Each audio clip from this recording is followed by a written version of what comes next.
Palkuriki పాషాణాల్లో first 3 ఒక ఎత్తు అయితే ఈ లాస్ట్ దొకెత్తు. Here Somanna made an interesting selection of the letter నా. ఎందుకో లాస్ట్ లో చెప్తాను, చెక్ దిస్ అవుట్. నన్మృణ నన్మృణ నన్మృణ నన్మృణ నన్మృణ నన్మృణ నన్మృణ నన్మృణ నృత్వదీయ సుఖ విక్రమ జృంభణ సంచలన భో నన్మృణ దిక్వ నన్మృణ నన్మృణ నన్మృణ నన్మృణ స్వన నన్మృణ తాండవాటన నకారనుత బసవేశ పాహి మాం.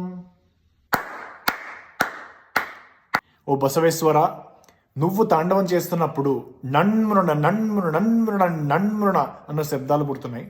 ఆ శబ్దాలకి నభో నన్మృణ ఆకాశమే వణుకుతోంది. నీ నన్మృణ నన్మృణ శబ్దాలు దిక్కులంతా మారుమోగుతున్నాయి, ప్రతిధ్వనిస్తున్నాయి. అంత భయంకరమైన శబ్దాలతో తాండవం చేస్తున్న పరమశివ, నా అనే అక్షరంతో నిన్ను కీర్తిస్తున్నాను. పాహిమాం, నన్ను రక్షించు. The frequency of the letter నా ఇస్ సో డివైన్. గణ గణ మోగే గంటలు అంటారు. గుళ్ళో ఏదైనా ముఖ్యమైన కార్యం జరుగుతున్నప్పుడు గంటలు కొడతారు. సినిమాల్లో కూడా దేవుడు ప్రత్యక్షమైనప్పుడు గంటలు మోగుతాయి. అలా శివుడి దర్శనం కలిగి సబ్ కాన్షియస్ గా సోమన్న నా అనే అక్షరం వాడి ఉంటారని నా ఫీలింగ్. అలా ఈ ఒక్క పద్యం చదివి ప్రాక్టీస్ చేసినా శివుడి దర్శనం చేసుకున్నట్టే. ట్రై చేయండి మరి. నమస్కారం.